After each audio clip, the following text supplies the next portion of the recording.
देखि प्रधानमन्त्री जस्तो मान्छे तपाईहरु पनि हुनुहुन्थ्यो होला। तपाईहरुका अगाडि चाहिँ संसदमा मलाई विश्वासको मत छैन भनेर भन्ने, अनि पत्रकार सम्मेलनबाट जुरुक्क उठेर ठाडै खुट्टा त्यतै राष्ट्रपति कहाँ पुगेर अनि मलाई त संसदमा विश्वासको मत छ भनेर भन्ने, त्यहीबाट उठेर गएर छैन भन्दा भन्दै उठेर गएर हेर्नुहोस्। अहिले बालबच्चाहरू सबैले यस्तो चाहिँ यिनीहरूले बोलेको कुराहरू सुन्यो भने किन लुकाउँछन्, किन जानकारी दिँदैनन् भन्नु पनि यिनीहरूको कामै पेसै ठग्ने हो त। अनि हाम्रा बच्चाबच्चीहरूले चाहिँ यिनीहरूले बोलेको सुन्दाखेरि चाहिँ बच्चाले ठग्न सिक्छ भनेर अब टेलिभिजन बन्द गर्नुपर्ने स्थिति कति गाह्रो छ। सरकारमा हुन्जेल एकथोक बोल्नुपर्ने, बाहिर निस्केपछि आफ्नै विरुद्धमा पहिला भनेका कुराको विरुद्धमा बोल्नुपर्ने, आफ्ना नेताका लागि बोलिदिनुपर्ने, जनताका लागि होइन, देशका लागि होइन। त्यो भएको हुनाले यो यिनीहरूको जीवन आफैमा मृत्युदण्ड जस्तो एउटा जीवन दण्ड भोगिरहेका छन्। अनुसार चलेका होइनन् नि यिनीहरू, चाहिँ गीता वेद पुराण मान्ने होइनन् नि यिनीहरू त विदेशी संस्कृति परम्परा इतिहास धर्म र विदेशी जासुसी संस्थाका एजेन्टहरू हुन् नि। त्यसैले यो देशलाई तपाईको चाहिँ दार्शनिकता सहितको आध्यात्मिकता सहितको राजनीतिबाट हराएको अध्यात्म र दर्शनको पुनर्जागरणको अभियान पनि हो। हामी जो उन्नत लोकतन्त्रको कुरा गर्छौं, प्रत्यक्ष प्रजातन्त्रको कुरा गर्छौं, स्वतन्त्र राष्ट्रिय अभियानको कुरा गर्छौं, यसले चाहिँ राजनीतिबाट हराएको अध्यात्म र दर्शनको पुनर्जागरणको कुरा गर्छ। त्यो पुनर्जागरण नहुन्जेलसम्म यिनीहरूले छलछामको राजनीति, ढाँटको राजनीति मात्रै गर्छ। संसदले गरेका हरेक कुराहरू कुन मितिमा कति बजेर कति मिनेट जाँदाखेरि कसरी पास भयो यो जनतालाई तुरुन्तै जानकारी गराउन र मिनेट सेकेन्ड पनि लेखेर जानकारी गराउन अहिलेसम्म गराएनन्। हामीले राइट टु रिजेक्ट 11 वर्ष अगाडि चाहिँ जारी गराएको निर्देशनात्मक आदेश अझै पालना नगरे जस्तो, कानुन नबनाए जस्तो त्यो पनि गरे। न शास्त्रको अध्ययन छ, न कानुनको अध्ययन छ, न जनताप्रति वफादारी छ। केवल वफादारी छ विदेशीप्रति। विदेशीको पैसा खाएर विदेशीको नेपालमा रहेको प्रमुख एजेन्ट मध्येको कर्मचारी त केपी ओली थिए। उनले राति बोलाएर आफ्नै तपाईको कार्यालयमा चाहिँ विदेशी तपाईको जासुसी संस्थाको प्रमुखलाई आफूले खाएको जागिरको प्रतिवेदन बुझाए। यस्तो संसारको कुनै देशमा अहिलेसम्म भएको छैन जहाँ कुनै देशको सरकारको प्रमुखले अर्को देशको जासुसी संस्थाको प्रमुखसँग राति 12 बजे आफ्नै देशको पनि एउटा कर्मचारी नराखिकन, परराष्ट्र मन्त्रालयको कर्मचारीलाई नराखिकन एक्लै भेट्छ र जागिर खान्छ। भाषा मै त बुझ्दैनन्, जसको अफिसियल ट्रान्सलेसन पनि नेपाली भाषामा त्यो भनेको के हो भन्ने कुरो बुझ्दैनन्, तिनले अंग्रेजीमा बुझाउन खोज्छन् र यहाँ दुःख छ। हामीले पहिल्यै भनेका थियौं कि यो एउटा आर्थिक कार्यक्रम होइन, यो पूर्ण रूपेण सैन्य कार्यक्रम। राजनीतिक वेश्यावृत्ति तपाईको जिगोलो भन्छ कि पुरुष वेश्या, पोलिटिकल मेल प्रस्टिट्युट्स, राजनीतिक पुरुष वेश्याहरूले चलाएको यो व्यवस्थामा एकै मिनेटमा एक थोक भनिन्छ, अर्को मिनेटमा अर्को थोक भनिन्छ र भनिन्छ सरकारमा हुँदाखेरि एमसीसी पास गराउन मेरो कर्तव्य हो, बाहिर निस्किने बित्तिकै कहाँ एमसीसी पास हुन सक्छ भनेर भनिन्छ। अस्ति ओलीलाई रिझाउनको लागि एमसीसी त आफैमा राम्रो छ भनेर भन्ने नवयुवा नेताहरू सबै फेरि एकैछिनमा अर्को कुरा गर्छन्। यस्तो घाँस खानेहरूसँग के लाग्छ? सांसद त्यस्तो छ जसले आएका विधेयकहरू पर्खेलेर पास गरेर बुझेर यो पास भनेर तपाईको चाहिँ सम्मति जनाउँछ। यिनलाई यिनका मालिकले जे भन्छन् त्यही गर्ने न हो, होइन र? कुन चाहिँ त्यस्तो सांसद छ जसले कुनै विधेयकलाई राम्रोसँग अध्ययन गरेर अनि यसको खराब पक्ष यो रहेछ, असल पक्ष यो रहेछ भनेर पास गर्छ? हामीसँग को हुनुहुन्छ भनेर स्वागत नेपाल हुनुहुन्छ दिवक्ता। आज हामी उहाँसँग एमसीसीको बारेमा कुराकानी गर्दैछौँ। पछिल्लो समयमा समग्र युवालाई समेटेर उहाँ एमसीसीको विरोधमा लाग्नु भएको छ र एमसीसी राष्ट्रघाती हो भनेर नागरिकलाई सचेत गराउँदै आइराख्नु भएको छ। यसै विषयमा केन्द्रित रहेर कुराकानी गर्नेछौँ। स्वागत छ सर हजुरलाई। एकदम धेरै धेरै धन्यवाद साथी। आफै अस्वस्थ हुनुहुन्छ, सर्वप्रथम त स्वास्थ्य सेवाको काममा दिन चाह्यौँ र यस्तो अवस्थामा पनि देशका लागि खटिराख्नु भएको छ। एकदमै धन्यवाद। यो वास्तवमा टुट्ने फुट्ने होइन, दुर्घटनामा पर्ने, हड्डी भाँचिने भनेको, जोइन्ट खुस्किने भनेको रोग होइन नि त, यो बिमार होइन। होइन अब हड्डी सड्डी भाँचिने भने बिमार नभएको हुनाले म स्वस्थै छु। पछिल्लो समयमा एमसीसीको चर्चा बजारमा निकै चलिराखेको छ र देउबा सरकारको पालामा यसको सम्झौता भएको थियो र अहिले देउबा सरकारले लागू गर्छन् भन्ने सङ्केत अलिकति देखिया छ भनेर धेरै अभियन्ता लगायत बुद्धिजीवीहरूले आफ्नो अभिव्यक्ति दिइरहेका छन्। यसको बारेमा पछिल्लो समयमा बजारमा खण्डन पनि भइराखेको छ। तपाईँ चाहिँ कसरी निहाल्नु भएको छ? यो चाहिँ सुरुदेखि नै प्रष्टै थियो कि केपी ओली, प्रचण्ड, यी चाहिँ महन्त ठाकुर, बाबुराम भट्टराई, देउबा बिचमा केवल एउटै प्रतिस्पर्धा थियो कि एमसीसी कसले पास गर्ने। यिनीहरूको एउटै प्रतिस्पर्धा थियो कि विदेशीहरूलाई नागरिकता कसले चक्लेट बाँडे जस्तो बाँड्ने। यिनीहरूको एउटै प्रतिस्पर्धा थियो कि मोहम्मद अफ्ताब आलमहरूलाई जेलबाट बाहिर कसले चाहिँ निकाल्ने। यिनीहरूको प्रतिस्पर्धा भनेकै इन्डो अमेरिकन प्याकलाई चाँडो र सबैभन्दा बढी खुसी कसले बनाउने। त्यो प्रतिस्पर्धामा चाहिँ एउटा तपाईँको विदेशी एजेन्टले जितेको छ। जहिले पनि अब शब्द त गलत प्रयोग गर्नु हुँदैन, तर कुनै घरमा कसैका लागि काम गर्न बसेका सहयोगी, जसलाई नराम्रो शब्दमा नोकर भनेर भनिन्छ, तिनीहरूले आफ्नो मालिकलाई बढीभन्दा बढी खुसी बनाउन आपसमा झगडा गरेर प्रतिस्पर्धा गर्नु सामान्य कुरा हो। र इन्डो अमेरिकन मालिकहरूलाई खुसी बनाउने एउटा प्रतिस्पर्धा थियो ओली क्याम्प र देउबा क्याम्प बिचको। त्यो प्रतिस्पर्धामा एउटा बलियो चाहिँ नोकरले अर्को कमजोर चाहिँ नोकर समय परिस्थितिमा जो बन्न पुग्यो उसलाई जितेको छ। यति मात्रै नै हो। ओलीले पनि सरकारमा हुँदाखेरि चाहिँ एमसीसी चाहिँ पहिलो प्राथमिकता हो र यसलाई चाँडो पास गराउन चाहन्छु भनेर चाहिँ उनीहरूले विघटन गरेको संसद बिउजिएपछि आफै भनेका थिए। त्यो भएको हुनाले no elementary any differences between both of the governments होइन। र it's not a new government. यो अहिले जो हामीले भनेका छौँ यो नयाँ सरकार होइन। ओलीको सरकार, यो सरकार, यी सबै एउटै सरकार हो। यो पुरानो सरकार पनि होइन। 51 सालको सरकार अहिले चलिरहेछ। मान्छे तिनै छन्। अब कसरी नयाँ सरकार हुन्छ? मान्छेहरू यो मिडियामा आएर एकछिन दिग्भ्रमित हुन्छ मिडियाका कुराहरू। मिडियाका लागि मनोरञ्जन जनतालाई दिने र जनतालाई पङ्गु बनाउने तथ्य कुरा त मिडियाले पनि ल्याएको छैन कि यो व्यवस्था पनि पुरानै हो, यी मान्छेहरू पनि पुरानै हुन्, यो सरकार पनि पुरानै हो, देउबा र ओलीमा केही फरक छैन। यो त मिडियाले भन्दैन, यो त विश्लेषक भन्ने समीक्षकहरूले पनि भन्दैनन्। जसले यो कुरो भन्छन् ती मान्छेहरू त मिडियामा ब्ल्याकआउट हुन्छन्। केही तपाईँ हामी जस्ता चाहिँ होइन निष्पक्ष स्वतन्त्र रूपमा पत्रकारिता गर्ने र बताउने मान्छेहरू छौँ जो यो तथ्य राखिरहेका छौँ। मैले सर कुरा यसैमा जोड्न चाहेँ। योभन्दा अगाडि पनि हामीले एमसीसीको बारेमा एउटा बहस गरेका थियौँ, हजुरसँग एउटा संवाद गरेका थियौँ। तर अहिले कुरा गरिरहँदाखेरि एमसीसीका कैयौँ बुदाहरूले अहिले सम्पूर्ण नेपालले नै झुक्किया छ। त्यति बेलाको बहस नै अहिले उथुलपुथुल जस्तो भएको जस्तो छ। किन भन्दाखेरि त्यो हिसाबको बेलामा भनौँ न अनुदान दिने भनेर रकम जुन भनौँ न एक हिसाबले बाहिर प्रचार गरिएको थियो र जनतामा एउटा भ्रमिक समाचार फैलाएको। तर अहिले अमेरिकाका राजदूतले के भनिसकेका छन् भन्दाखेरि त्यो हाम्रो लगानी पनि भनेर अभिव्यक्ति दिइराखेका छन् र यसै कुराहरूमा अन्य धेरै अभिव्यक्ति दिइराखेका छन्। यी सम्पूर्ण कुरालाई निहालेर गर्दाखेरि अब चाहिँ के लाग्छ? यो चाहिँ के हो भने मान्छेहरूले कम बुझ्यो होला नि, हाम्रो पनि कमजोरी रह्यो बुझाउन। तर ठाउँमा गएर चाहिँ जो हामीले अमेरिकन एम्बेसीमै गएर बुझाएका छौँ वाट एमसीसी इज होइन, how it has to be interpreted. यो कसरी उनीहरूले पनि बुझ्नुपर्छ। अङ्ग्रेजी भाषा बुझ्ने सबै मान्छे अङ्ग्रेजी भाषामा लेखिएका लिगल कन्टेन्टहरूको इन्टरप्रिटेसन गर्न सक्दैन। अमेरिकामा गएर बसेको कुनै मान्छेले सबै बुझ्दैन।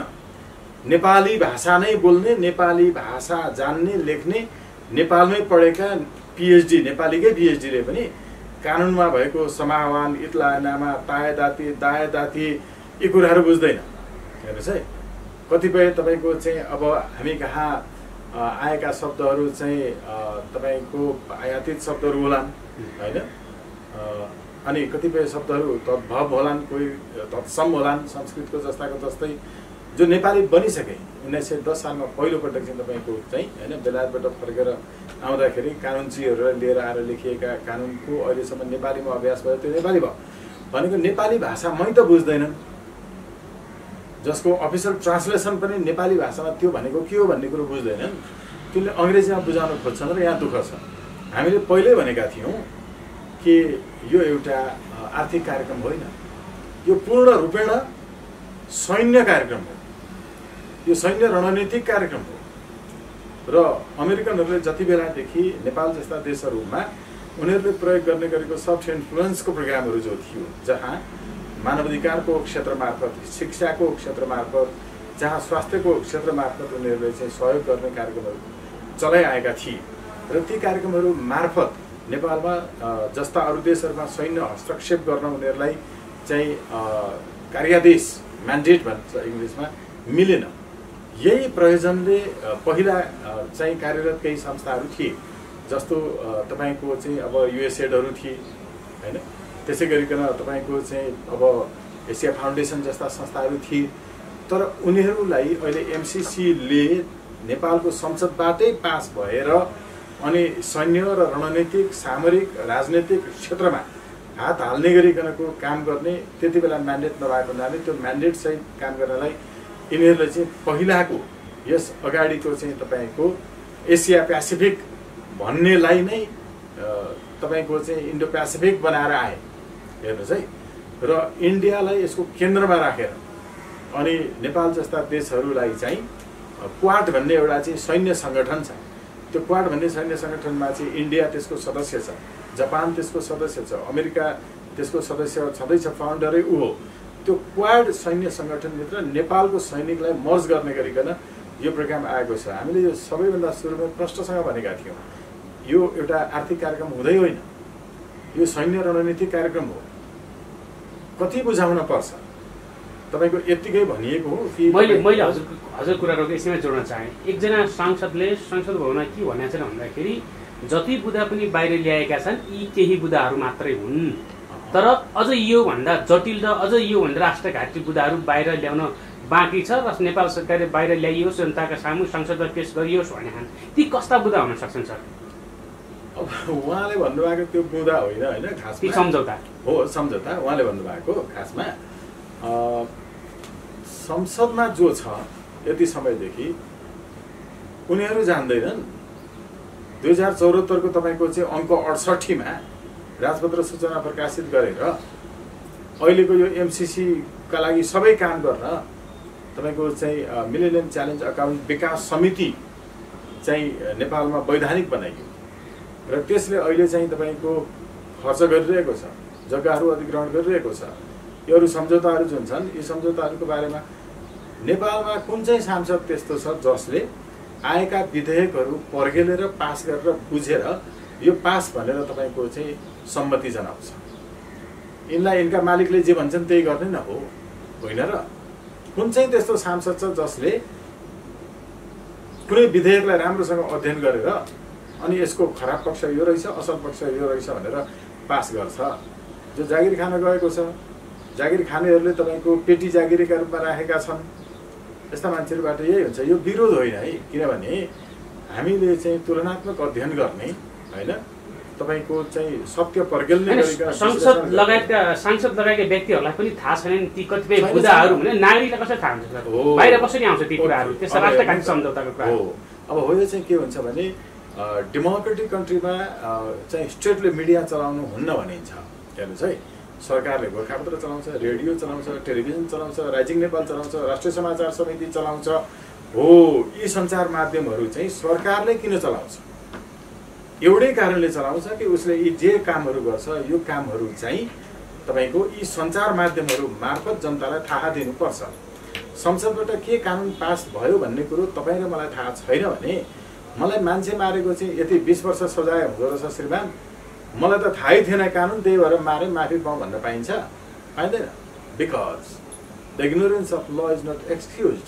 That's why the state things कि it has been disseminated for the people through the media that is run by the government. सरकारले चलाइरहेको छ। अघि मैले भने रेडियो नेपाल, नेपाल टेलिभिजन, राजभाषा, गोर्खापत्र, राइजिङ नेपाल, यी सबैबाट चाहिँ उसले छापेर दिनु पर्थ्यो हरेक दिन गरेका काम। जस्तो हामीले योभन्दा पहिला संविधान सभा विघटन भएको बेलामा संविधान सभा विघटन चाहिँ तपाईँको भदौ 14 गतेसम्म डेट भनिएको थियो। भदौ 14 गते तपाईँको चाहिँ 2 वर्ष पुग्छ भनिएको थियो। भदौ 14 गते होइन, भदौ 13 गतेको राति 12 बजे 2 वर्ष पुग्थ्यो। 14 गते यिनीहरूले चाहिँ तपाईँको संसदको संविधान सभाको चाहिँ होइन म्याथ थपे। त्यति बेलाको मैले सम्झिँदैछु है। तपाईँले 7 दिनभित्र काम गर्नुपर्छ भनेर आइतबार भन्नुभयो भने तपाईँले आइतबारै काम गर्नु त 8औं दिनमा गर्नुभयो कि 7 दिन होइन नि त। शनिबार 7 दिन पुरा हुन्छ होइन र? त्यति बेला चाहिँ तपाईँको काम हुनु पर्थ्यो भदौ चाहिँ 13 गतेभित्रमा 14 गते यिनीहरूले एकचोटि म्याथ थपे। त्यो म्याथ थपेको बेलामा हामीले चाहिँ यो विषयलाई चाहिँ कानुनी विषय बनायौँ। अनि त्यति बेला के भयो भने हामीले माग गऱ्यौँ कि कति बजेर कति मिनट जाँदा कुन मितिमा म्याथ थपिएको थियो। त 14 गते थियो। यिनीहरू बुझिहाले हाम्रो कुरा। राष्ट्रपति भवन कार्यालयलाई पनि हामीले विपक्षी बनायौँ। अनि त्यति बेला हामीले चाहिँ तपाईँको संसद भवनलाई पनि विपक्षी बनायौँ। उनीहरूले के जवाफ दियो भने संसदले अहिलेसम्म यो मितिमा भन्ने गरेको छ, कति बजेर कति मिनट जाँदा चाहिँ लेखेको हुँदैन भनेर जवाफ दिए। हेर्नुहोस् है, त्यति बेला सर्वोच्च अदालतले एउटा आदेश गरेको छ कि संसदले गरेका हरेक कुराहरू कुन मितिमा कति बजेर कति मिनट जाँदाखेरि कसरी पास भयो यो जनतालाई तुरुन्तै जानकारी गराउन र मिनट सेकेन्ड पनि लेखेर जानकारी गराउन अहिलेसम्म गराएनन्।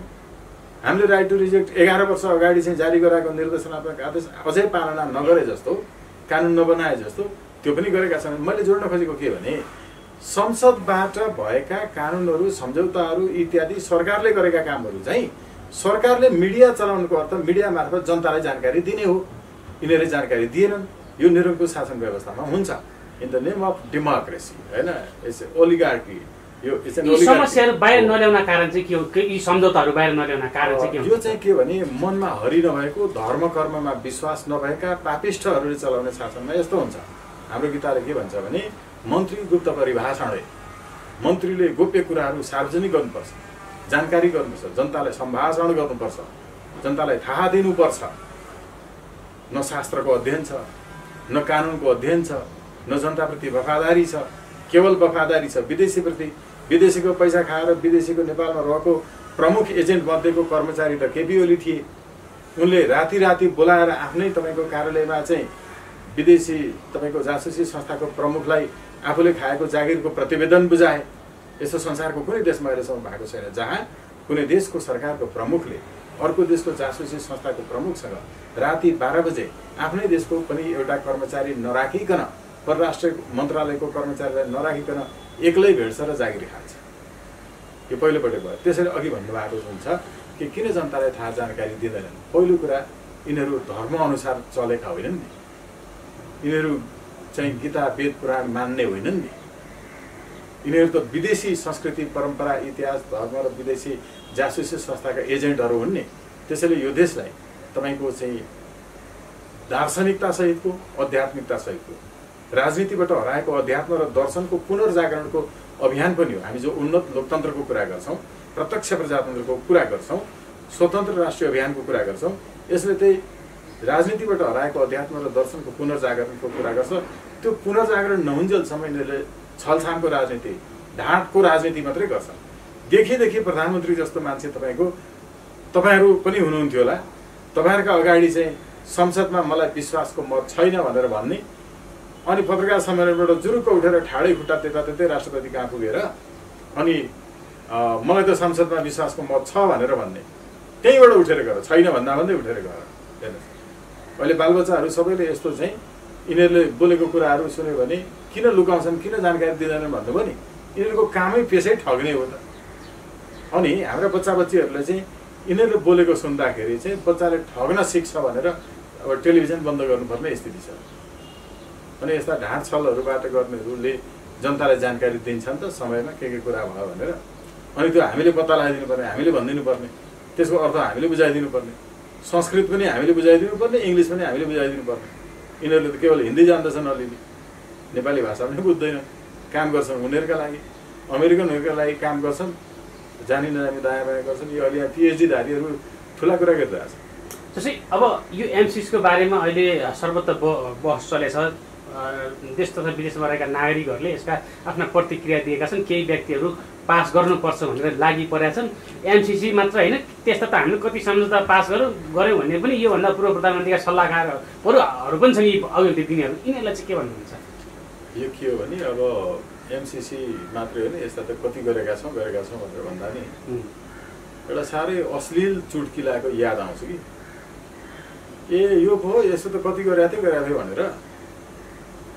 यस्ताहरूसँग के लाग्छ?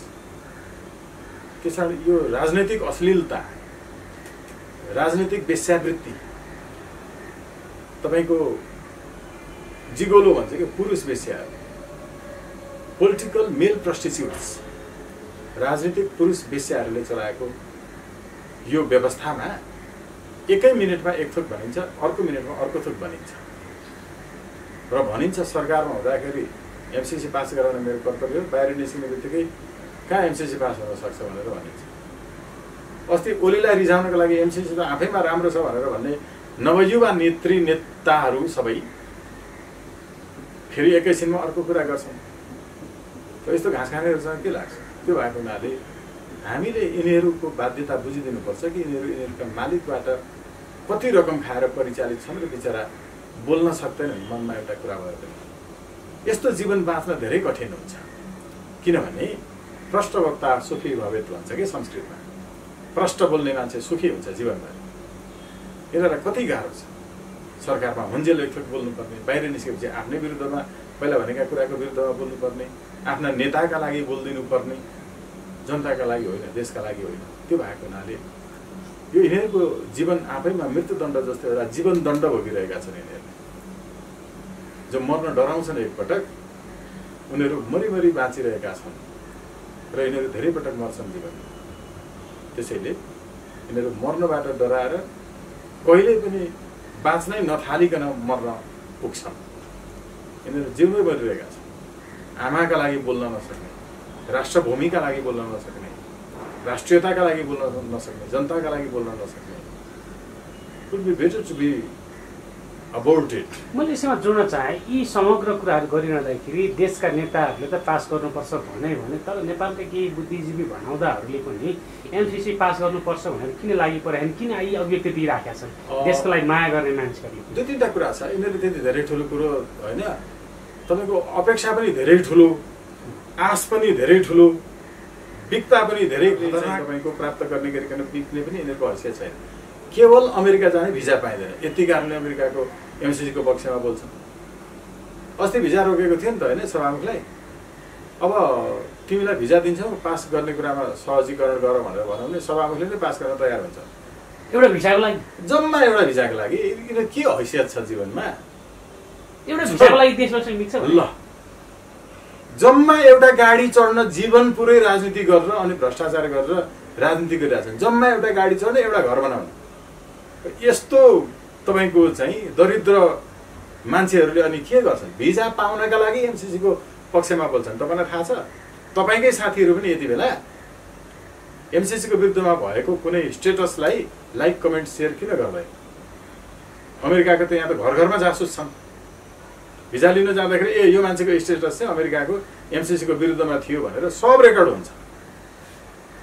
भिजा प्राप्त गरिँदैन भनेर तपाईँका साथीहरूले पनि तपाईँले लेख्नु भएको छ भने पनि त्यसलाई लाइक कमेन्ट सेयर गर्दैन, बोल्न सक्दैन। ठुलो हिम्मत पो चाहिन्छ त। केवल एउटा भिजा अमेरिका जान नपाइएला कि भनेर त्यही भिजाको लागि कुरेर बस्ने देख्नु भएन? युवा उपाध्यक्ष गाउँपालिकाको अमेरिका गएको उतै लुकेर बसिरहेको छैन होइन र? तपाईँहरूले समाचार बनाउनु यस्ता कपुतहरूसँग के लाग्छ जो एउटा भिजाका लागि हेर्नु छोराछोरी अमेरिका बसेर पढिरहेछन्? पढिरहेछ त, निकाल्न सक्छ फ्याटै। इन्टरनेसनल ह्युमन राइट ल छैन, हामी छैनौँ। इन्टरनेसनल कोर्टसम्म पुगेर पनि हामी गर्न सक्छौँ त, बहस गरिरहेछौँ त। विशाल नेपालको मुद्दामा अन्तर्राष्ट्रिय अदालत जानका लागि किन नगएको भनेर त्यो उहाँहरूको दिमाग किन पुग्दैन? हजुर, त्यो तर्फ उहाँहरूको दिमाग किन पुग्दैन? किनभने अब कुवाको भ्यागुत्वलाई चाहिँ त्यही ठुलो लाग्छ नि त। सुन्नु न, अघि मैले भनिनँ जब एउटा गाडी चढ्नका लागि उसले राजनीति गरेको छ कि होल जीवन, एउटा 4 कोठे घर बनाउनका लागि उसले होल जीवनमा राजनीति गरेको छ। उसको दिमागमा त्यो भन्दा केही पनि छैन। त्यो कहाँबाट थाहा हुन्छ? त्यसले जीवनमा एसएलसी पास गरिसकेपछि वा कलेज पास गरिसकेपछि जीवनमा कोर्समा भएको किताब भन्दा बाहेक कुनै एउटा किताब किनेर पढेको छ कि छैन? जीवनमा कोर्समा भएको बाहेक एउटै किताब किनेर नपढ्ने मान्छे अनि यस्तो दरिद्र मान्छेले के गर्छ जीवन? त्यसले के बुझ्छ? त्यसको लागि त जुन एउटा कुवाको भ्यागुत्व छ नि, त्यसले देख्ने त त्यही हो नि त। अनि हामीले त्यसलाई अब गाली गरेर त्यसमा दुःखमा नगरेर हुन्छ र? त्यो उहाँको क्षमता त्यति हो, उहाँको विवेक त्यति हो। उहाँ त्यसैका लागि जन्मेको। अब अर्को जेनेरेसन आउँछ, किनभने भोलिको नेपालको राष्ट्रपति, भोलिको नेपालको प्रधानमन्त्री अहिले अमेरिकाको भोलिको राष्ट्रपति र प्रधानमन्त्री, बेलायतको प्रधानमन्त्रीसँग एउटै कुर्सीमा एउटै तपाईँको रोमा बसेर पढिरहेछ त्यहाँ, होइन र? भोलि नेपालको राष्ट्रपति प्रधानमन्त्री हुने मान्छे अमेरिकाको र बेलायतको राष्ट्रपति प्रधानमन्त्रीसँग सहपाठी बनेर पढिरहेछ। भोलिको त्यो पुस्ताले चाहिँ तपाईँको अमेरिकाको भोलिको राष्ट्रपति र प्रधानमन्त्रीसँग यसरी झुकेर कुरा गर्ने छैन, जो आज सँगै बसेर पढिरहेछ। हिजो डक्टर, इन्जिनियर, वकिल, पाइलट बन्नु मात्रै गएको थियो होला पढ्न, आज तपाईँको राजनीतिशास्त्र, मनोविज्ञान, साहित्य, समाजशास्त्र पढ्न गएको छ, होइन? त्यो भएको हुनाले यो यिनीहरूको जुन दास मनोवृत्तिबाट चाहिँ आएको एउटा पुस्ता छ, त्यो पुस्तामा फेरि केही असल मान्छेहरू छन्, केही सचेत मान्छेहरू छन्, तर यो पुस्ता नै त्यस्तो छ। यसमा त ढुक्कै भयो भन्छ, यसमा कुनै प्रमाणै छैन। समग्र कुरा गरिरहँदाखेरि अब एमसीसी पास हुनबाट रोक्न यहाँहरूले कसरी अगाडि बढ्दै हुनुहुन्छ? MCC it won't be pass in practice that, होइन? Parliamentarian this is it pass, पार्लियामेन्टमा बसेर हात उठाएर पास हुँदैन। That has to be translated in practice. तर देउरा सरकारले जुनसुकै हालतमा पनि एमसीसी पास गर्छ भनिरहेका छन् मान्छेहरू। हो, त्यही भन्दैछु।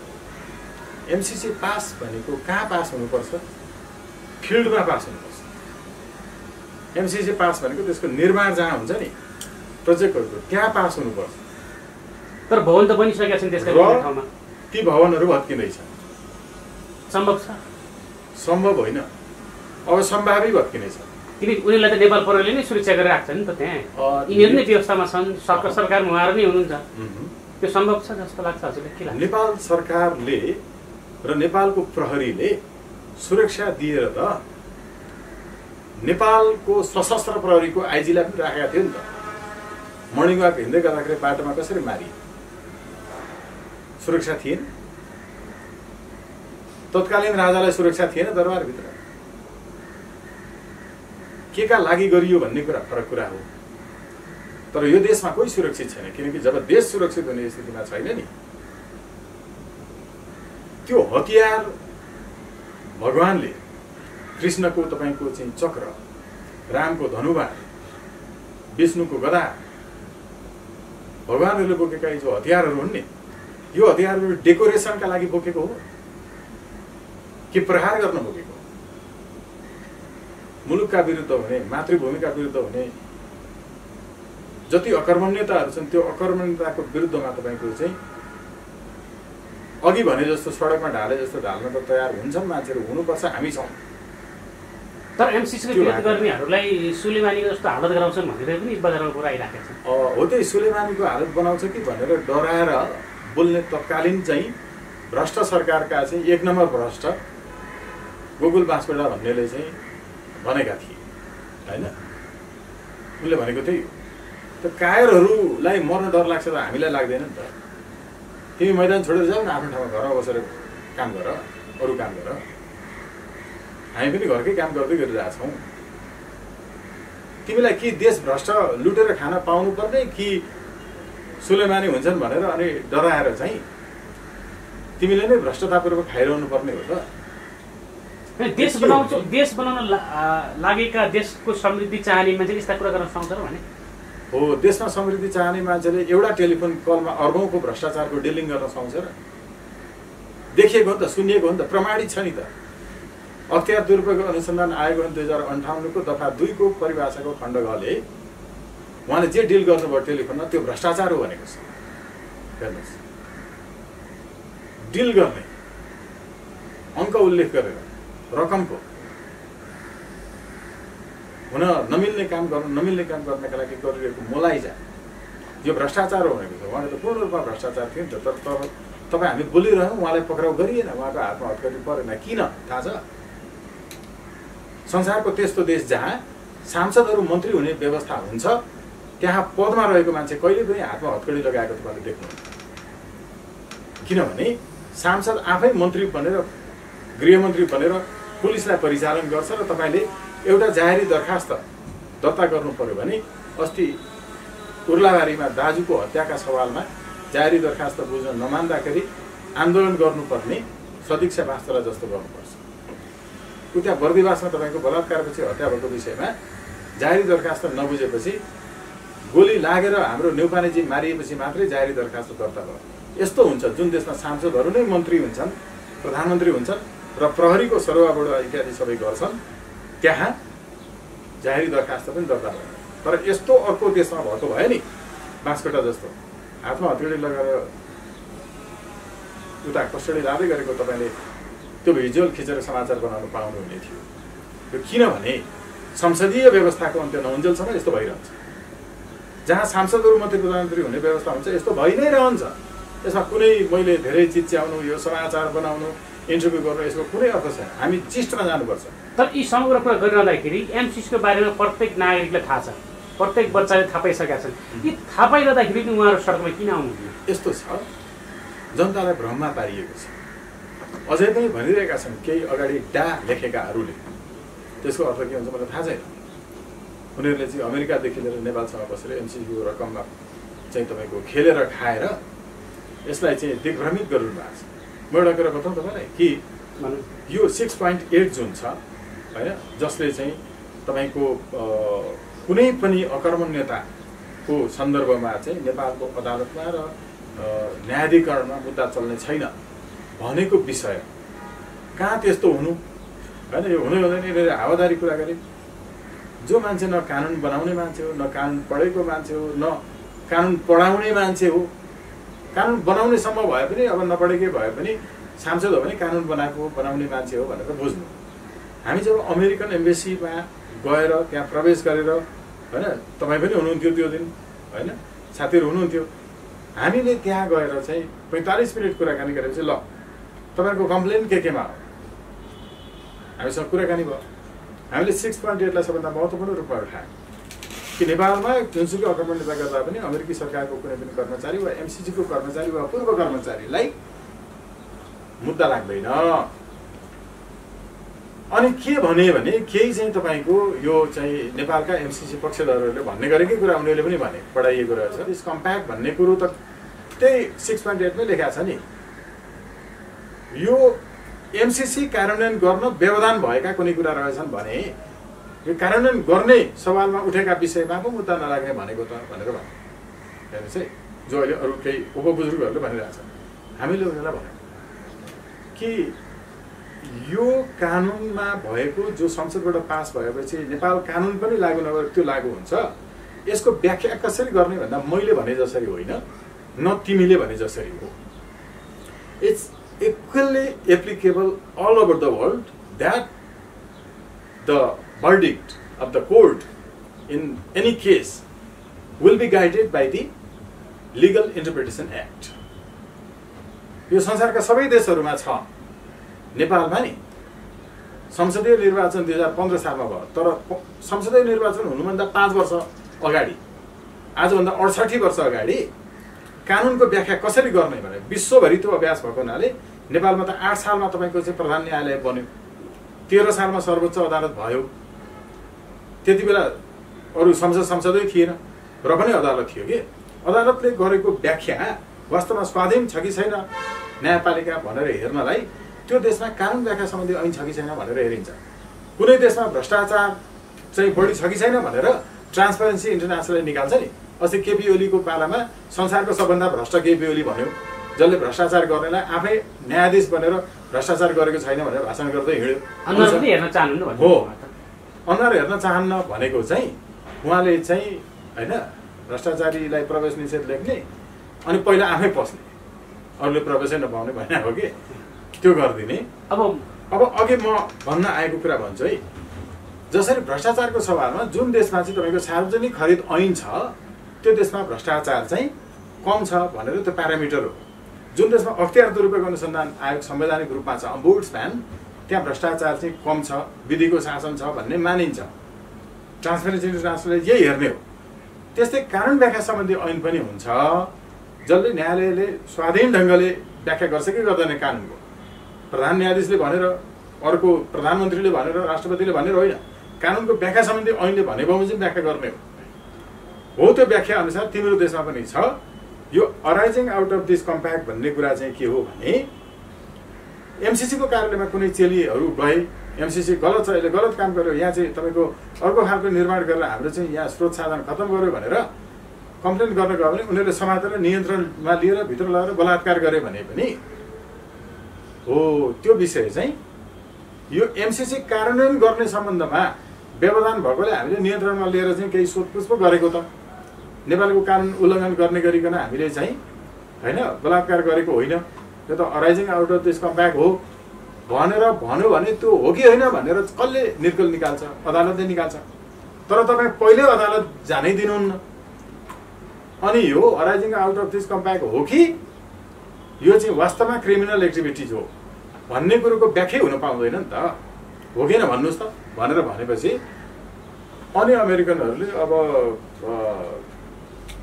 इट्स अ बिट कन्फ्युजन होइन, विल डिस्कस अन इट यति भनिसकेपछि ल ठिक छ तपाईँले कुरा बुझ्नु हामीले भन्यो। त्यसपछि बाहिर बुझ्नेले जवाफ दिने स्थिति नभएपछि बरु अर्को कुरा गर्छ, तर अपव्याख्या गर्दैन कि जबरजस्ती आफ्नो ढङ्गले। मैले भनेको उनीहरूले राम्रोसँग बुझेका छन् अमेरिकनहरूले।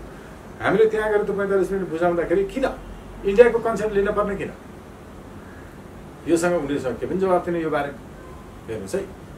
यो भनेको के हो भने यत्र विद्वान भनेर त बुझेका छैन, सर्वसामान्यले तपाईँको चाहिँ भ्रममा राखिएको छ। यसलाई चाहिँ चिर्न जरुरी छ एउटा। तर अब एक्सनमा जाने बेलामा जनतालाई अहिले हामीले बुझाउने तर्फ भन्दा जनताले रोक्ने हो र एमसिसी, जनताले पास गर्ने हो र? जसलाई रोक्नुपर्ने हो, जसलाई बुझाउनु पर्ने हो त्यसलाई बुझाउने हो पहिलो कर्तव्य। कसरी रोक्नुहुन्छ उहाँलाई? हो तपाईँको टिम अगाडि बढ्दैछ भन्ने हामीले कुरा सुनेका छौँ एकदमै बाहिर समाचारमा आए अनुसार। अब चरणबद्ध रूपमा आन्दोलनका कार्यक्रमहरू छन्, हामी सबैलाई आह्वान गर्छौँ। आज यो छलफल भइरहेको बेलामा अघि तपाईँले सुरुमा भन्नुभएको थियो मेरो खुट्टाको कारणले पनि सम्भव भएन। यहाँ अब पूर्व सांसदहरू होइन समेतसँग भेटघाट भयो, कुराकानी भयो होइन, यहाँ 2-3 चरणमा छलफल भइसक्यो। आज यति बेला यो हामीले कुरा गरिरहेको बेलामा हाम्रो चाहिँ शिवराम थापाज्यू जो चाहिँ नेपाल निम साबुन, नेपालको चाहिँ राज परिवारले चाहिँ प्रयोग गर्थ्यो उहाँको साबुन, अहिले पनि जापानको राज परिवारले त्यही साबुन प्रयोग गर्छ नेपालको। त्यसको चाहिँ तपाईँको एन्टरप्रेनर हुनुहुन्छ होइन। Nepal Sri Lanka chamber of commerce र नेपाल तपाईँको चाहिँ कतार चेम्बर अफ कमर्सको महासचिव हुनुहुन्छ हाम्रो चाहिँ अर्थ विभागको चाहिँ होइन साथीहरू, रामराजा आचार्य, शिवराम थापाज्यू, कृष्ण प्रसाईज्यू, उहाँहरू 3 जना अहिले त्यो पूर्व सांसदहरूको समूहसँग छलफल गर्दै हुनुहुन्छ, छलफल भइरहेछ। उहाँहरू पनि सँगसँगै जाने कुरा भएको छ। अरू चाहिँ अभियानहरू जति छन् यो अभियानहरूसँग पनि अलि यति नै बेला फेरि हाम्रो अर्को टिमले छलफल गरिरहेछ र त्यहाँबाट पनि यो संयुक्त रूपमा चाहिँ एउटा विज्ञप्ति आउँदैछ। त्यसमा हामी चाहिँ अब जोसुकै पनि आउन सक्नुहुन्छ, जुनसुकै पार्टीमा भए पनि, कुनै पनि पार्टीमा नभए एमसिसी विरोध गर्ने मान्छे आउन सक्छ, एमसिसी विरोध गर्न आउन सक्नुहुन्छ। तर त्यहाँ आएर कसैले मार्क्सवाद जिन्दाबाद, अर्को कसैले चाहिँ के लेनिनवाद माओवाद जिन्दाबाद भन्न पाउँदैन। त्यहाँ आएर कसैले चाहिँ राजतन्त्र जिन्दाबाद पनि भन्न पाउँदैन। त्यहाँ आएर कसैले माओवाद मुर्दाबाद भन्न पनि पाउँदैन, राजतन्त्र मुर्दाबाद भन्न पनि पाउँदैन। यो बाद राजतन्त्र पनि मुर्दाबाद जिन्दाबाद नभन्ने, अर्को चाहिँ तपाईँको होइन कुनै केही माओवाद लेनिनवाद जिन्दाबाद मुर्दाबाद पनि नभन्ने, केवल विदेशी दलाल मुर्दाबाद, केवल एमसिसी खारेज गर, केवल विदेशी हस्तक्षेप मुर्दाबाद, विदेशी हस्तक्षेपका नेपाल एजेन्टहरू मुर्दाबाद, यो मात्रै हामीले भनेर यसका लागि चाहिँ तयारी भइरहेछ। र अर्को कुरा जहाँ जहाँ एमसिसीको परियोजना अन्तर्गत निर्माणका कामहरू भइरहेका छन् यो त्यति बेला हामी जानकारी गराउँछौँ। त्यो हरेक निर्माण भएका ठाउँमा भत्किनेछ। त्यो ध्वस्त अब एमसिसीका भवनहरू भत्काउनुहुन्छ, त्यसो एमसिसीका भवनहरू भत्किनेछन्, एमसिसीको परियोजनाका लागि जे निर्माण भइरहेका छन् यो भत्किनेछन्। यो हामी तुरुन्तै कार्यक्रमहरू चाहिँ घोषणा गर्छौँ र यो ध्वस्त हुनेछ र यसलाई लामो समय लाग्दैन, यो महिना चाहिँ कट्दैन। यसरी स्वागत नेपालका लगायतका व्यक्तिहरूले अभियन्तालाई, चर्चित अभियन्ताहरूलाई पनि समेटेर एमसिसी विरुद्धमा सँगै अगाडि सडकमा उत्रिन्छन् भन्ने हामीले खबर सुनेको छ। कतिको के सत्यता को आउँदै हुनुहुन्छ अभियन्ताहरू? यसमा चाहिँ अहिलेसम्म जति पनि अभियानहरू छन् होइन, यो किनभने कुनै साथीहरूको नाम, कुनै अभियानको नामहरू छुट्छ, सम्पूर्ण सबै अभियानहरू यतिसम्म कि राजनीतिक दलहरूसँग पनि 33 दलीय मोर्चासँग पनि म आफैले बसेर कुरा गरिसकेको छु। भनेपछि गुठी विभेदभन्दा ठुलो आन्दोलन हुन्छ सडकमा? यो चाहिँ पूर्ण रूपमा जस्तो यहाँभन्दा अगाडि यहाँले हेर्नु होला हामीले त्यो त्यतिकै गरेका छैनौँ कि तामाङ भाषामा, नेवारी भाषामा, मैथिली भाषामा, भोजपुरी, अवधी भाषामा, सन्थाल भाषामा होइन। अब हाम्रो यो विज्ञप्ति आउँदैखेरि पनि यी सबै भाषाहरूमा आउँछ। यो आन्दोलनले सरकार हल्लिन्छ? सरकार हल्लिने त होइन, यो सरकार त अब यो त्यो आए पनि यो के छ परिणाम, के सोच्नु भएको छ? एमसीसी खारेज हुन्छ? एमसीसी खारेज हुन्छ। एमसीसी खारेज हुन्छ। विश्वस्त हुनुहुन्छ? पूर्ण रूपमा एमसीसी पूर्ण रूपमा असफल हुन्छ। यसको अर्को कुनै विकल्पै छैन। किन तपाईँको आन्दोलन सफल नहुन पनि दिन्छ नि त? आन्दोलन सफल नहुन दिनेहरू को हुन्छ? त्यही सरकारका मान्छेहरू। सरकार आन्दोलन सफल हुन नदिनेहरू दुई खालका मान्छे छन्, प्रयत्न गर्नेहरू दुई खालका मान्छे छन्। राम्रोसँग तपाईँले पनि इन्टरभ्यू लिनुभएको छ। जो अभियन्ता योभन्दा अगाडि एमसीसीको विरोध गर्नेहरू भनेका विकास विरोधी हुन् भनेर भन्दै थिए, कतिपय डिलिट गरेर हटाए भिडियोहरू अझै केही सुरक्षित छन् हो, उनीहरू अहिले एमसीसीको विरोध गर्दै सडकमा आएका छन्। प्रष्ट रूपमा आफ्नै कार्यालयमा बसेर बताएर एमसीसीको चाहिँ विरोध पास गर्नुपर्छ भन्ने मान्छेहरू पनि छन्। पूर्ण रूपमा एमसीसीको विरोध गर्ने विकास विरोधी भन्थे। कोही एमसीसी बुदा चाहिँ तपाईँको सच्याएर पास गर्नुपर्छ भन्थे होइन। यिनीहरू अहिले एमसीसीको विरोध गर्दै फेरि सडकमा आएका छन्। यिनीहरूबाट एउटा तपाईँको चाहिँ सङ्कट हुन सक्छ। अर्को यहाँ बसेर तपाईँको देखिकन होइन अमेरिकन एजेन्ट सांसदहरू छन्, नभए युवा प्रतिभाहरू होइन, यस्ताहरू छन्। अर्को विदेश गएर त्यहीँ आफ्नो जवानी सक्ने, आफ्नो शौर्य, आफ्नो ऊर्जा, आफ्नो वीरता सक्ने, सम्पूर्ण भयभरको दिमाग त्यहीँ लगाउने, नेपालको सम्पत्ति पनि बेचेर त्यहाँ गएर आइसक्रिम पसल खोलेर बस्ने, अनि वृद्धाश्रममा नेपालका दाउरा सक्न पशुपतिको आर्यघाटमा पोलिनलाई आउने, त्यो धुवाले नेपालको वातावरण बिगार्न आउने, नेपाललाई वृद्धाश्रम बनाउन आउने, त्यस्तो नेपालको दाउरा मात्रै सक्न आउनेहरूलाई लास आयो भने पनि एयरपोर्टबाट उतै फर्काउने हामीले अर्को टिम बनाउनु जरुरी छ। लास फर्काउनु जरुरी छ, नेपालका दाउरा सक्न आउने होइन, त्यो धुवाले वातावरण बिगार्न आउने होइन, जसको जीवनभरि यो जस्ता कुनै काम लागेन। यो भन्दा अगाडि क्रियास्थल होइन नेपाल। काठमाडौँ सिडिओले के भनेको छ भन्दाखेरि भिडभाड हुन नदिने भनेर अभिव्यक्ति दिइसकेको छ। योभन्दा अगाडि पनि जानकारी गराएको थियो, एमसीसी विरोध गर्नेहरूलाई ठाउँ ठाउँमा छोपिएर प्रहरीले नियन्त्रणमा ल्याएको थियो। यसपालि पनि त्यो नहोला भन्न सकिन्न। त्यसको लागि कसरी के सोच्नु भएको छ? एमसीसीकै विरोध गरेको कारणले सबभन्दा पहिलोपटक र अहिलेसम्म एकचोटि मात्रै पक्राउ नै गरेको र मुद्दै चलाएको, हतकडी नै लगाएर राखेको कस्टडीमा चाहिँ त्यो अब हामीलाई नै थियो।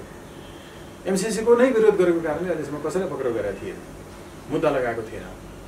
20 जना साथीहरू हामीलाई पक्राउ गरेको थियो। पछि चाहिँ उमेर समूह लगायत इत्यादिको कारणले र कतिपयलाई हामीले नै भनेको पक्राउ गरेर ल्याइसकेपछि कृपया उहाँ हाम्रो अभियानको मान्छे होइन, तपाईँहरूले भुलवश पक्राउ गर्नुभएछ, यसको जिम्मेवारी हामी लिन्छौँ होइन, उहाँलाई छोडिदिनुहोस्। हामीले रिक्वेस्ट गरेपछि अनि पछि फेरि 12 जनालाई चाहिँ तपाईँको अभियोग पत्रै तयार गरेर त्यो अपराध संहितामा भए जति सबै अभियोग लगाएर राष्ट्रद्रोह गरेको, राष्ट्रपतिको ज्यानमा खतरा पुर्याएको, प्रधानमन्त्रीको भनेर 15 वर्षको कैद सजायको माग गरेर चाहिँ तपाईँको राखेको थियो होइन, एमसीसीको विरोधमा।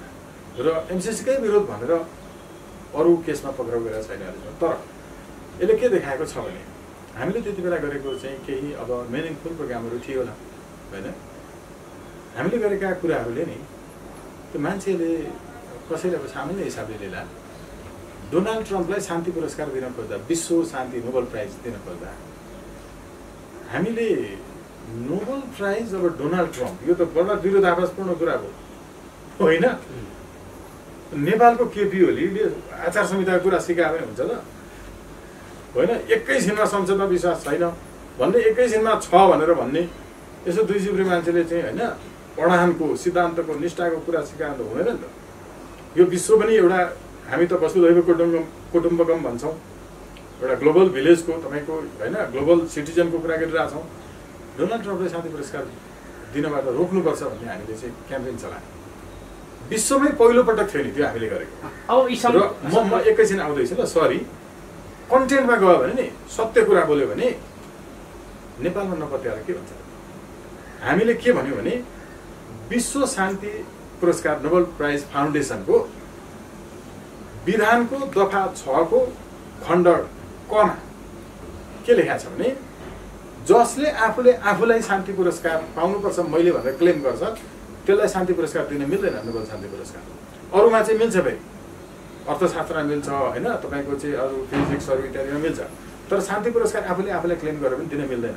तर डोनाल्ड ट्रम्पले मैले बिबिसीको फुटेज हेरेको के रहेछ भने मलाई विश्व यो नोबेल शान्ति पुरस्कार नदिने हो भने शान्ति पुरस्कारै खारेज गरे हुन्छ भनेर बोलाएर हेर्नुहोस् है। त्यो भिडियो पठाएर पत्र लेखेर नोबेल प्राइज फाउन्डेसनलाई अनि उनीहरूले भने कि will take this matter into account very seriously होइन, विल रिस्पोन्ड सोन उनीहरूको आन्सर आयो। त्यसपछि यो विषयमा छलफलहरू हुन थाल्यो। गर्दा गर्दै यो विषयको चाहिँ छलफल हुन थालिसकेपछि क्यानाडाबाट तपाईँको चाहिँ एकजना पार्लिमेन्टेरियनले अनि विरोध गर्न थालेपछि शान्ति पुरस्कार दिने सबै आइसकेको थियो होइन, लगभग कन्फर्म भएको थियो, रोकियो। त भनेको के भने नि हामीले यहाँभित्रका मान्छेहरू जो छौँ त्यो त्यत्तिकै यो भनेका छैन है केवल अमेरिकाले ल्यायो त्यस कारण विरोध होइन। एमसिसीको हामीले किन विरोध गर्नु छ र? एमसिसी अमेरिकामै गर न होइन, अर्को कुनै देशमा गर न। नेपालमा चाहिँ गर्नुहुन्न भन्नुहुन्छ? नेपालको सार्वभौमिकतामाथि अखण्डतामाथि पटक पटक आँच पुर्याउने जुन कामहरू हुन्छ यो कामको यो यतिकै भने र अहिले यहाँले जे सोध्नुभयो नि यसको लागि आधार के ठ्याके प्रमाण के हेर्नुहोस् है, यहाँ पनि जानुपर्छ होला। तपाईँले चाहिँ 2017 को चाहिँ रिपोर्ट चाहिँ डोनाल्ड ट्रम्पको हेर्नुभयो भने त्यसको पेज नम्बर 4 र पेज नम्बर 21 हेर्नुभयो भने क्लियरली मेन्सन्स द्याट कि इन्डो पेसिफिक अन्तर्गतको यो हो प्रश्न भनेको छ। हामीले चाहिँ तपाईँको इन्डो पेसिफिक अन्तर्गत यो हो भन्ने विषयलाई चाहिँ पहिल्यैदेखि नै इन्डो पेसिफिकलाई एमसिसी मार्फत कार्यान्वयन गरिआएका छौँ भन्ने कुरो चाहिँ लेखिएकै छ कि यो लेखिएको कुरा चाहिँ ठ्याक्कै सुनाउँ भने मैले यहाँ चाहिँ यो एउटा चाहिँ पत्रिकाको मैले राखेको हो। यो पत्रिकामा मैले लेखेको आर्टिकल हो जसको सम्पादक नेपाल पत्रकार महासङ्घको पूर्व सभापति धर्मेन्द्र झाज्यू अहिले पनि हुनुहुन्छ र नागरिक दैनिकको चाहिँ सम्पादकीय पृष्ठको फिचर सम्पादक सुबित गुराका यसको सम्पादक हुनुहुन्छ। त्यसमा लेखेको यो पहिलो हाइलाइटेड जुन छ नि त्यो फेरि रिपोर्टको स्क्रिनसट हो नि हो। हेर्नु प्रश्नसँगैले के भन्छ भने the United States will use diplomacy and assistance to encourage states to make choices that improve governance rule of law and sustainable development. We already do this through Millennium Challenge Corporation. Millennium Challenge Corporation अन्तर्गत हामीले यो rule of लका कुरा होइन good गभर्नेन्सका कुरा यी कुराहरू गर्दै आएका छौँ। यो काम चाहिँ हामीले मिलेनियम च्यालेन्ज अन्तर्गत गरिरहेका छौँ है नेपालमा जुन छ। यसमा तपाईँले अर्को एउटा चाहिँ के देख्नुहुन्छ भने नि पृष्ठ 39 चाहिँ यसको हार्ड कपीमा आएको छ, तर अनलाइनमा गएर तपाईँले यसको हेर्नु भने त्यहाँ त्यो सेटिङ मिलेन होला। पेज नम्बर 38 मा भनेको छ कि नेपालमा भएको यो एमसिसी जुन छ यो चाहिँ इन्डो पेसिफिक अन्तर्गत हो। यो चाहिँ 2019 को चाहिँ रिपोर्ट हो। हेर्नु उनीहरूको चाहिँ तपाईँको अब स्ट्राटेजी रिपोर्ट हो। पेज नम्बर 38 मैले भने अनलाइन उसमा वेबसाइटमा हेर्नुभयो भने उनीहरूले नै राखेका छन्। इन्डो पेसिफिक अन्तर्गत भन्छ र नेपाल र श्रीलङ्का चाहिँ रिसेन्टली एडेड कन्ट्रीमा राखेको छ। अमेरिकनले भनेको पत्याउन नपर्ने अनि नेपालमा भएको अमेरिकन एजेन्ट चाहिँ अमेरिकन भन्दा जान्ने भएर भन्ने अनि हामीले चाहिँ यहाँ एकदम प्रमाणै देखाउँदा चाहिँ नहुने। यो के हो त भनेपछि यी जति मान्छेहरू चाहिँ राखिएका छन् सांसदसम्म त अब एजेन्ट छन् अनि सकिहाल्यो नि। अब अन्तिममा छ कार्यक्रमको अन्तिममा यो भिडियो राख्नु भने आम दर्शकलाई के भन्नुहुन्छ? हामी आम दर्शकलाई तुरुन्तै नुवाकोटको बेलकोट गढीदेखि यो अहिले तपाईँको चाहिँ ट्रान्समिसन लाइनको काम सुरु भइरहेको ठाउँमा जहाँ अधिग्रहणका कामहरू पनि भइरहेका छन् ती ठाउँमा भौतिक रूपमै उपस्थित भएर अहिले हाम्रो त्यहाँनिर चाहिँ यो सङ्घर्ष समितिहरू पनि बनिरहेछन्। स्थानीय रूपमा त्यहाँ सम्पर्कमा आएर सङ्घर्ष समितिमा आबद्ध भइदिनु हुन आग्रह गर्छौँ र हामी मिति घोषणा गरेर पूर्ण रूपमा पैदल यात्रा सहित हजारौं मान्छेहरूको सङ्ख्यामा गएर त्यसलाई भत्काउने कार्यक्रममा छौँ र त्यसमा सहभागिता जनाइदिनु हुनका लागि हामी आह्वान गर्छौँ, आग्रह गर्छौँ। समय समाजको लागि यहाँलाई धन्यवाद दिन चाहन्छु। आभार व्यक्त गर्छु। धन्यवाद।